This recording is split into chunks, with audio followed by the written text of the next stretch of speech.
Hello, Hamish here from mortgagesonline.co.nz. I have got Gary Lynn with me today, seasoned property investor, has his commentary on the Herald at times. Talking about, what are we talking about? Economy. Yeah, economy, yeah. And what some of the outlook that we non-economists, very simple laymen. Yeah.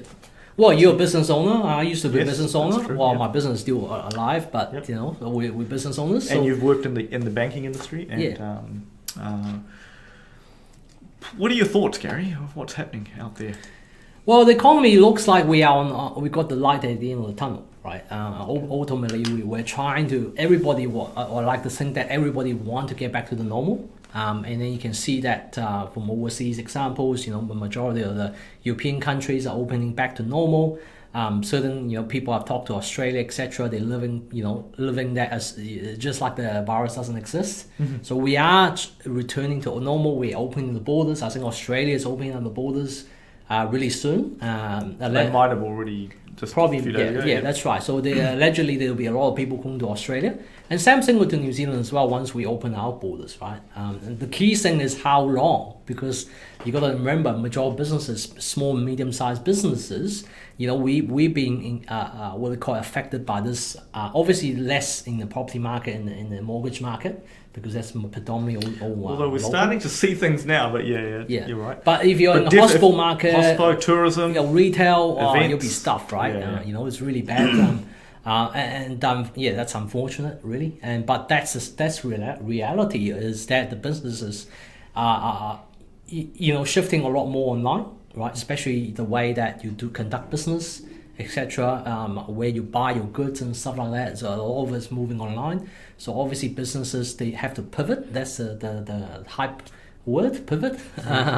Is that you have to pivot your business around. I mean, that's why you're seeing us doing videos online rather than going to in-person seminars, right? So in a way, it's actually a good tool, because if you're a business owner, if your competition is not keeping up with the technology and the trend of how people are taking advice from, or how they're buying products and services, then you're left behind. But to be fair though, Gary, some businesses are just on the last legs that might not make it. Let's face it, because not all businesses can move online. No, so like, you know, I feel for the tourism industry, for example, especially now if New Zealanders can get out, but other people can't come in. The domestic tourism has kind of been a lifeline for some of those companies. Yep. I think they might wish that we move a bit faster with the whole opening of borders. Yep. Well, definitely the pressure is more on more pressure on the government now, right? Just because overseas, especially in Europe, a lot of countries are opening up. So it doesn't make sense for us to continue to dragging the line. We don't need to. Hey, we're not health experts, but we're not health experts. But at the same time, I mean, I do talk to business owners every day, and I think there is a feeling out there that just over the horizon there could be some good things if we start moving quickly enough. Yeah, that's right. But at the same time, businesses that are still in pain, they need to hold on, and then the problem is and some of them how long it is. Yeah, right? Some of them won't be able to. Let's face it, because it's just been too traumatic for some people. The biggest hurdle right now is before we get out of the tunnel, right? The light of the tunnel is already there, but the problem is there's still some maybe few months, hopefully, that until we get out of the tunnel, right? Yeah. The biggest thing right now is isolation. You know, in terms of, like, for example, if you caught COVID or the contacts, family, that can be endless, right? You close contact, etc.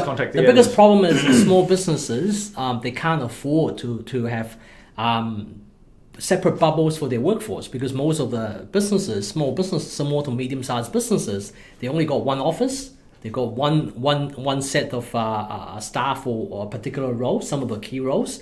So it's very hard for small business and medium-sized business to have different work bubbles, you know, and work bubbles in the office as well. That's even more difficult, and that's where the problem is, because the ambiguity in terms of the isolation rules and things like that. And a lot of the time, the bit I've seen online, and you know, I'm not expert in this stuff, but what I've seen online is that what happens is that some of the employers are taken out of that process. For example, if one of their workers is infected with COVID or being identified as a close contact, then usually what I've read is that Ministry of Health bypasses the employer and notify the employee directly. Yes, and then that's where the employer gets caught. I can understand why, but at the same time, it makes the employer hard to plan. Well, I think at the same time we need to make sure, as an economy, we have to keep some gas in the tank. Let's not use up let's not cut everyone to the knees, because we don't know. There could be other disasters in the coming years where we might need some of the resources. And I think the key thing now for a lot of people is that there's at least, it feels like everything on the horizon at least is looking positive, better and positive. It can't ultimately get worse anymore. Hopefully, let's face it, we can't afford it to anymore. Fingers crossed, no new variant. Well, what's going to happen with any new variant? We can't afford to do much else. You know what I mean? In some sense, we are. We're probably still doing a bit better than others in terms of government debt and things like that compared globally to the OECD. Yes. But at the same time, with our country, maybe we need some. We need to always look better just to attract investment, because maybe we don't have as many resources or choices. We're fairly isolated in the world in a way. In some respects. Look at shipping. The shipping costs and things like that have really been brutal to us compared to other countries where it might be easing up. I mean, the first thing is they need to look at relaxing. There's a lot of talks online already with prominent people, etc., about MIQ.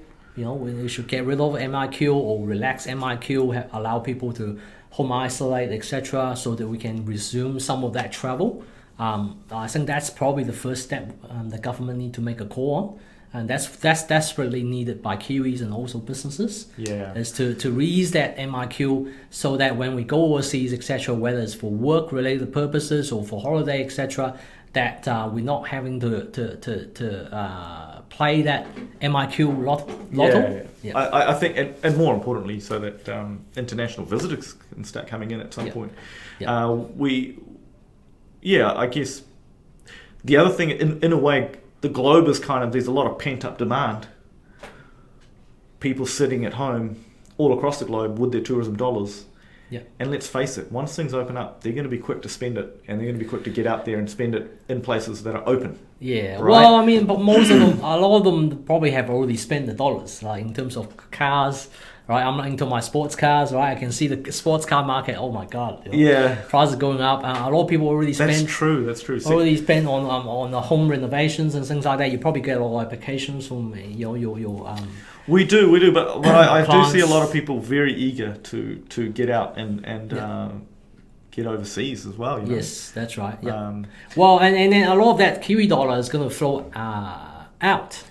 Right? I know, and I think that's the predicament that the government might have as well. Is how do you let people out, but we need them in at the same time. We need that's right. We need people coming in as well to spend the money as well. So having MIQ is not going to be attractive at all. I mean, like if you, for example, if you're a professional in America or Japan, and you come to New Zealand for maybe a week or two, you don't want to spend another 2 weeks in MIQ, right? And I think that's what people are probably really well aware of as well. But the other thing I wanted to touch on was in terms of like macroeconomics. It's easy enough to look at a trend overall and say that, hey, look, we might be doing okay. But when you drill down to individual operators, this whole thing has affected people unequally. You know what I mean? There is a lot of white collar people, such as myself, really, that can work remotely. That have been almost unscathed, right? But then there are other people that have really are going to be very, very fearful, even if they get on their feet again, very fearful in expansion.